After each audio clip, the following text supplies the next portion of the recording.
प्रिय दर्शकों, नमस्कार।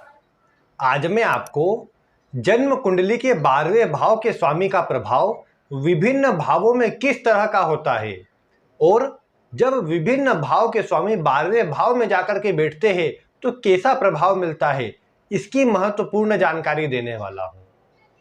सबसे पहले मैं आपको पूर्व की वीडियो की कुछ बातें बता देता हूं। जैसा मैं आपको बता चुका हूं कि 12वां भाव जो होता है ये त्रिक भाव की श्रेणी में आता है। कुंडली का 6, 8 और 12 ये तीनों भावों को अशुभ भाव कहा जाता है, क्योंकि 12वां भाव हानि को, परेशानी को, नुकसान को प्रदर्शित करने काम करता है। व्यर्थ के खर्च को, व्यर्थ में जो भी कार्य होता है उसको 12वां भाव दर्शाने का काम करता है। कोई व्यक्ति व्यर्थ में बोलता है तो वो भी 12वें भाव पर दूसरे भाव के स्वामी का प्रभाव आने पर बोलता है, तो ये बात 12वें भाव से जुड़ी हुई होती है।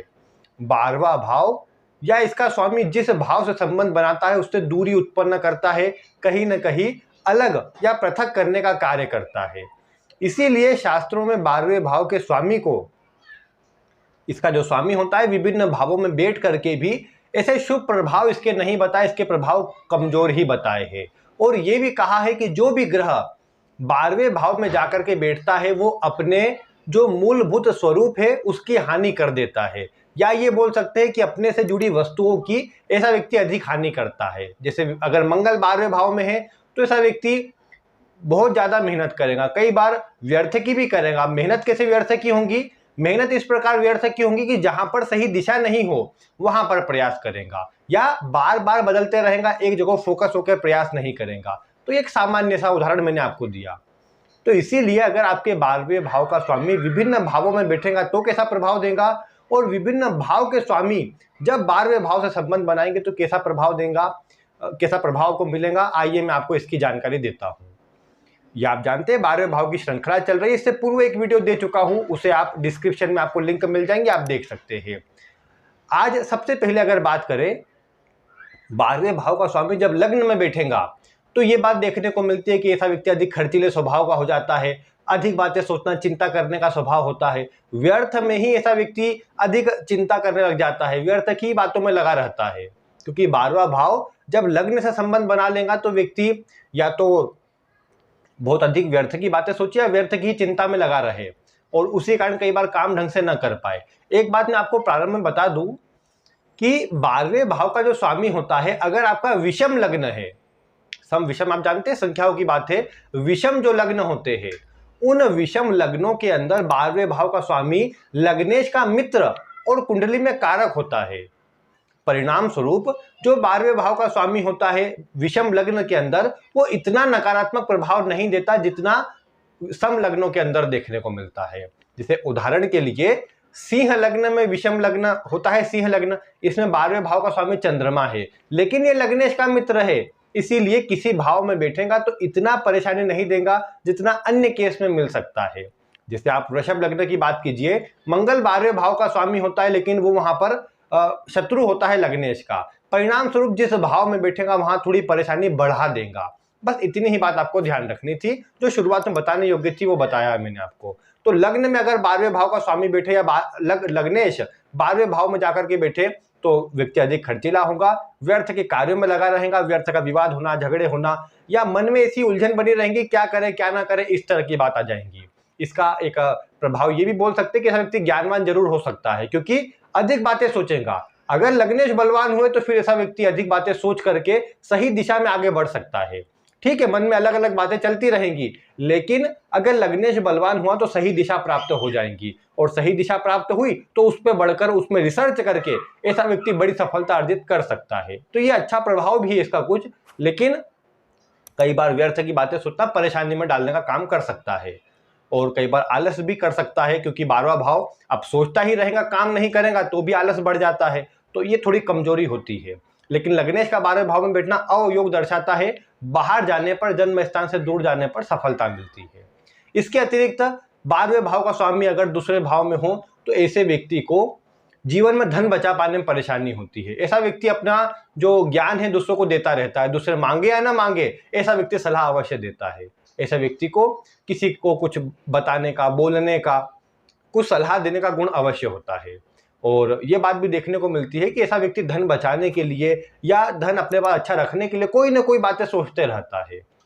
ऐसे व्यक्ति के ये बोल सकते हैं कि दूसरा भाव कुटुंब को दर्शाता है, तो कुटुंबी जनों से संबंध इतने अच्छे नहीं रह सकते, क्योंकि 12वां भाव उसमें पृथकता ले आएगा। कई बार कुटुंब आदि जहां पर मूल रहते हो, कई बार उनसे अलग हो जाना या बाहर जाकर काम करना, इस तरह की बातें भी आती है। अच्छी बात क्या है, ऐसा व्यक्ति खर्च करेगा, इन्वेस्ट करेगा अगर सोच विचार करके, तो लाभ अवश्य होगा। इन्वेस्ट मतलब जमीन खरीदी, जमीन में लाभ होगा। मतलब अब वो किस तरह का ग्रह है इस पर निर्भर करेगा, लेकिन अगर ऐसा व्यक्ति इन्वेस्ट करता है तो उसमें लाभ के योग 12वें भाव का स्वामी दूसरे भाव में बैठकर अवश्य निर्मित कर देगा। अगर दूसरे भाव का स्वामी 12वें में हो तो भी ये स्थिति आपको यही बनती नजर आएंगी। यहाँ पर भी जो खर्च होता है वो बढ़ जाता है और धन बचा पाने में परेशानी आती है, तो लगभग सेम प्रभाव होता है। लेकिन अगर सही ढंग से क्रियान्वयन किया जाए और पैसों को इन्वेस्ट किया जाए किसी चीजों में, तो अच्छा रहता है। तीसरे भाव में हो तो ऐसा व्यक्ति व्यर्थ का पराक्रम करता है, पराक्रमी होता है, इसमें कोई संदेह नहीं, लेकिन जहां पर कोशिश करना है वहां कोशिश नहीं करता, अलग अलग दिशाओं में लगा रहता है। हालांकि ये बात बोल सकते हैं कि मेहनत से हासिल सब कर लेता है, लेकिन कई बार देखने को मिला कि इतनी मेहनत एक ही दिशा में करता है कि जो सही डायरेक्शन में प्रयास होना चाहिए उसमें कमी रह जाती है। हाँ, लग्न शादी अन्य ग्रह बलवान हो, सही दिशा मिल जाए तो फिर ऐसा व्यक्ति अपनी मेहनत से सब कुछ हासिल कर सकता है। जीवन में अधिक यात्रा ऐसे व्यक्ति को करनी पड़ती है। 12वां भाव विदेश का होता है, तीसरा भाव छोटी यात्रा को दर्शाता है, तो ऐसे व्यक्ति को यात्रा अधिक करना पड़ती है। परिवर्तन, ट्रेवल, इस तरह की चीजें जुड़ी रहती है। कई बार बाहर जन्म स्थान से दूर जाने पर सफलता अधिक मिलती है। तीसरा भाव छोटे भाई बहन को दर्शाता है, तो छोटे भाई बहनों से संबंध अच्छे नहीं रहते, अलगाव परेशानी का सामना करना पड़ता है।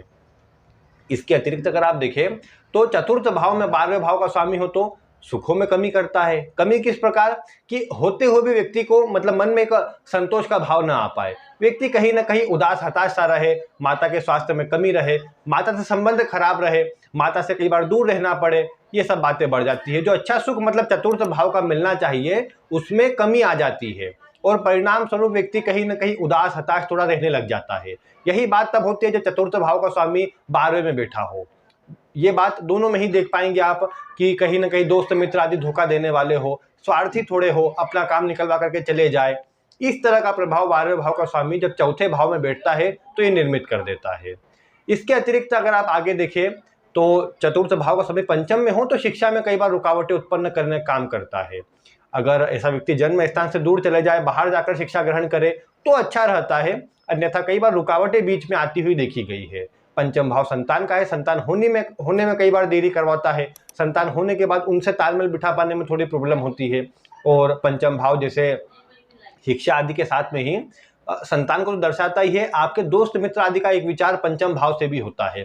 तो इसलिए कई बार होता है जो फ्रेंड सर्कल में जो दोस्त आदि रहते हैं वो सब ऐसे ही हो, स्वार्थी ही हो और इतना साथ देने वाले ना हो। देखिए जैसा मैंने आपको कहा संतान से दूरी करवाता है, तो किस प्रकार की दूरी है वो आपकी कुंडली पर निर्भर करेगा। दूरी का मतलब एक बात आजकल वर्तमान परिवेश में ये भी हो सकता है कि आप यहीं पर रह रहे, आपकी जो संतान है बाहर विदेश में पढ़ाई करने चले गई, दूर रहकर के आपसे शिक्षा कर रहे, दूर रहकर कार्य कर रही है, तो ये भी दूरी है एक तरह से। लेकिन वर्तमान में ये बात सामान्यतः देखने को मिल जाती है और इससे कोई ज्यादा अलग वाला प्रभाव इसमें नहीं कहा जा सकता, जो वर्तमान में नॉर्मल है। लेकिन यही बात तब ज्यादा लागू हो जाती है कि पंचम भाव का स्वामी आपके 12वें भाव में हो या 12वें भाव का स्वामी पंचम में हो और पंचम भाव का स्वामी पीड़ित हो, शुक्र गुरु पीड़ित हो, तो फिर व्यक्ति को संतान होने में परेशानी हो जाए तो उसके बाद फिर उनसे जो एक झगड़े विवाद वाली दूरी होना चाहिए वो दूरी बढ़ जाती है। तो ये खराबी कई बार देखने को मिली है, तो ये थोड़ा प्रभाव कमजोर होता है। बाकी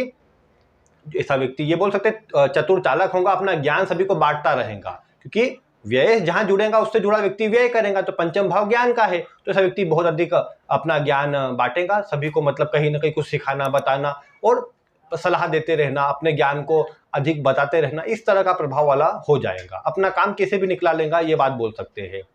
फिर पंचमेश छठे भाव में बैठेगा तो छठा भाव होता है रोग शत्रुओं का।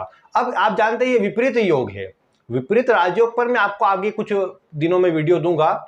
तो विपरीत राजयोग में वैसे देखने को क्या मिला कि प्रभाव कम से कम शुभ हो जाता है, लेकिन संघर्ष के बाद संघर्ष बहुत करवाता है, ये भी मेहनत बढ़ जाती है इसे व्यक्ति की। और विपरीत राजयोग का एक आसान सा मैं अगर शब्द कहूँ तो विपरीत कार्य करेंगे तो लाभ ये करवाता है। अब कैसे करेंगे वो मैं आगे बताऊंगा वीडियो में, किंतु आप ये समझ करके चले कि विपरीत राजयोग ये जो बनाता है छठे भाव का स्वामी 12वें में हो या 12वें भाव का स्वामी छठे में हो, दोनों ही अवस्था में देखने को मिलता है कि इस व्यक्ति को संघर्ष अधिक करना पड़ता है। ऐसे व्यक्ति को जीवन काल में अन्य के द्वारा परेशानी बहुत आती है। स्वयं के स्वास्थ्य में कमजोरी कई बार देखने को मिलती है। विभिन्न प्रकार की अलग अलग तरह की बीमारियां कई बार हो जाती है, जो मतलब छोटी मोटी ही हो लेकिन लंबे समय तक बनी रहे, चिंता देती रहे, ये बात बढ़ जाती है। व्यर्थ में विवाद हो, कोर्ट कचहरी के चक्कर लगाने पड़े, इस तरह की बातें ये 12वें भाव का स्वामी छठे में बैठकर उत्पन्न कर देता है।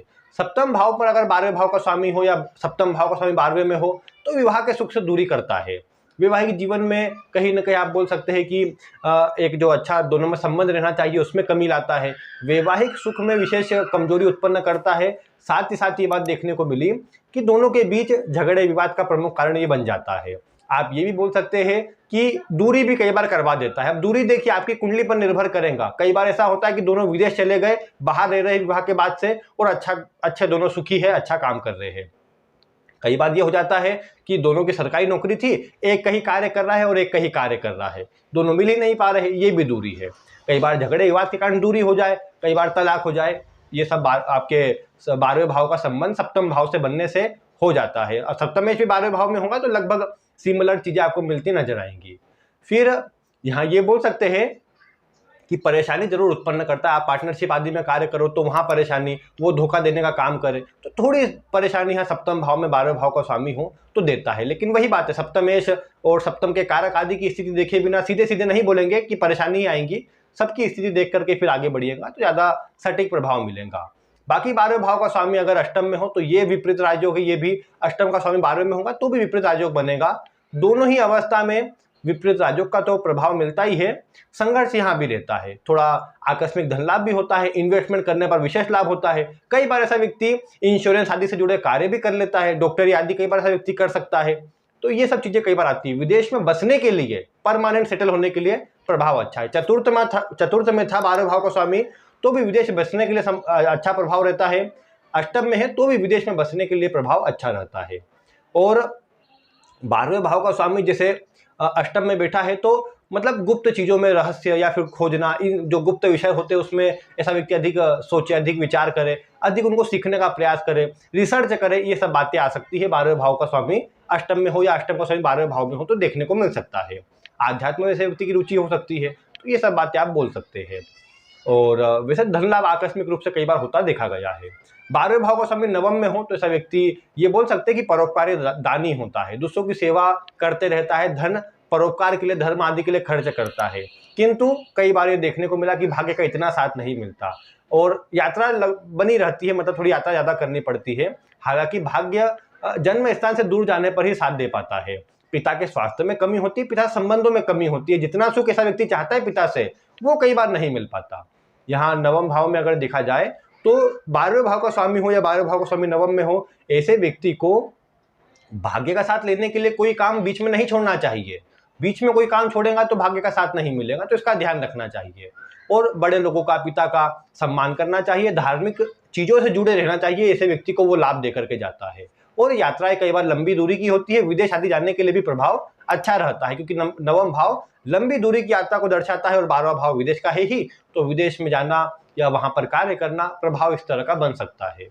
इसके अतिरिक्त 12वें भाव का स्वामी दशम में हो तो ज्यादातर स्थिति में देखने को मिला कि अगर व्यक्ति 12वें भाव से जुड़ा काम नहीं करेगा तो व्यक्ति को परेशानी आएगी। मतलब अगर ऐसा व्यक्ति, समझिए 12वां भाव यानी हॉस्पिटल को बताता है, ऐसे व्यक्ति ने डॉक्टरी की है और डॉक्टर है या फिर हॉस्पिटल से जुड़ा अन्य कोई काम करता है, हॉस्पिटल से जुड़ा हुआ है, मेडिकल से जुड़ा हुआ है।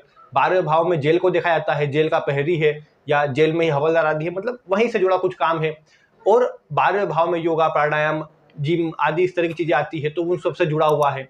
जो भी बातें 12वें भाव से मैंने आपको पूर्व में बताई थी, उनसे जुड़ा कोई भी काम करता है, विदेश में जाकर काम करता है तो स्थिरता मिल जाती है। नहीं तो कई बार कार्य क्षेत्र में उतार चढ़ाव बना रहता है, आज कोई काम कर रहा है, बाद में कोई और करेगा, फिर बाद में कुछ और करेगा, तो ये सब फिर सेटल नहीं होने देता।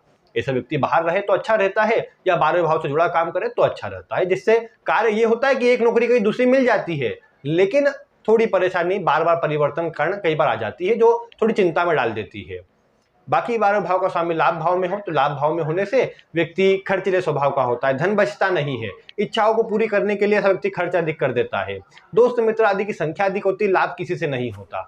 ये बात कई बार देखने को मिले कि 12वें भाव का स्वामी आपके लाभ भाव में बैठा हो तो ये अच्छी बात होती है कि व्यक्ति का कोई काम रुकता नहीं है, धन की व्यवस्था हो जाती है और धन अच्छा बना रहता है। तो कोई काम ऐसे व्यक्ति का बीच में रुकता नहीं धन के कारण। कोई भी बड़े से बड़ा काम आ जाए, धन की व्यवस्था ये 12वें भाव का स्वामी लाभ भाव में होकर अवश्य करवा देता है। बड़े भाई बहनों से संबंध कई बार कमजोर हो जाते हैं, उनके स्वास्थ्य में कमी, या कई बार सबसे बड़े आप ही हो तो कोई बड़े होते ही नहीं, लेकिन जो घर में बड़े होते हैं उनसे संबंध फिर कई बार कमजोर रहते हैं। तो ये बातें कई बार देखने को मिली। व्यक्ति की इच्छाएं बहुत होती है, सोचता बहुत है उनके बारे में, कई बार फिर उतनी मेहनत कई बार नहीं करता, मेहनत करे तो उसकी इच्छाएं पूरी हो जाती है। 12वें भाव का समय 12वें भाव में हो तो ये भी विपरीत राजयोग है, और यहाँ पर बैठ करके ये कहीं ना कहीं एक शुभ प्रभावों को बढ़ाता है, व्यक्ति को दानी बनाता है, परोपकारी बनाता है, सेवाभावी बनाता है, दूसरों के लिए सोचने वाला बनाता है। यहाँ पर भी ये बोल सकते हैं कि कहीं ना कहीं संघर्ष थोड़ा ज़्यादा रहता है, अपने सुखों पर खर्च करने का स्वभाव, दूसरों के लिए करने का स्वभाव अधिक होता है। और कई बार ये भी देखने को मिला कि व्यर्थ है, दूसरे के झगड़े में फंस करके अपना नुकसान करवा बैठता है। तो उससे बचना चाहिए कि दूसरों के चक्कर में ना फंसे, अपना काम करे और अपने काम में थोड़ा ध्यान दे। हाँ, दूसरों की सेवा करना है वो करे, लेकिन दूसरे के झगड़े में बीच में कुछ ज़्यादा अपना हाथ न डाले, नहीं तो वहाँ फंसने के योग बन जाते हैं और फिर कोर्ट कचहरी आदि के चक्कर कई बार फिर लगाने पड़ जाते हैं। तो उससे बचना चाहिए। विदेश जाने के लिए, लंबी दूरी की यात्रा करने के लिए, हवाई यात्रा करने के लिए ये बहुत अच्छा संयोग है। शुक्र आदि बलवान हो तो ऐसा व्यक्ति महीनों में कई एक बार फिर हवाई यात्रा करते रहता है, या फिर कोई काम ऐसा हो कि हवाई यात्रा करनी ही पड़ती है। विदेश से जुड़ सकता है, वहाँ से जुड़ा काम हो सकता है, इंपोर्ट एक्सपोर्ट से जुड़ा काम हो सकता है, ये सब स्थिति आ जाती है। तो 12वें भाव का स्वामी 12वें भाव में बैठ करके भी ऐसा कोई विशेष खराब नहीं होता। हाँ, विपरीत राजयोग भी बनाता है, उसका भी शुभ परिणाम मिलता है। बाकी कैसे मिलता है वो मैं आगे चर्चा करूँगा, तो उन वीडियो को देखने के लिए आप चैनल से जुड़े रहे। अभी तो आपको जैसे मैं बोल तो यही रहा था अधिकतर कि 12वें भाव का स्वामी यहाँ बैठा है। अब यही बात समझ लीजिए कि जिस भाव का स्वामी 12वें भाव में जाकर के बैठा है उसको भी आप इसी प्रकार जोड़ करके देख सकते हैं। तो उसी प्रकार आपको वही लगभग प्रभाव मिलेगा, कुछ कुछ अंतर आ जाएगा। जैसे लग्न 12वें भाव में होगा तो अवयोग बन जाएगा, और अवयोग बनने से जो लग्न का प्रभाव है वो कमजोर हो जाएगा, व्यक्ति को जीविकोपार्जन के लिए संघर्ष करना पड़ेगा। तो थोड़ी थोड़ी बातें बदलेंगी, लेकिन मुख्य प्रभाव यही रहेगा। बाकी मैं सभी ग्रहों का प्रभाव बता चुका हूं, तो आप यहाँ ऊपर आई बटन में क्लिक, आपको लिंक दिख रही है, डिस्क्रिप्शन में लिंक है, वहां से आप उन वीडियो को देखिए, जिससे आपको सभी ग्रह का प्रभाव विभिन्न भावों में पता चल जाए। बाकी अगर आपको वीडियो पसंद आई हो तो आप इसे लाइक करें, अन्य लोगों तक शेयर करें, और ऐसी ही वीडियो देखने के लिए चैनल को सब्सक्राइब करें। आज की वीडियो में बस इतना ही। वीडियो देखने के लिए आपका बहुत बहुत धन्यवाद।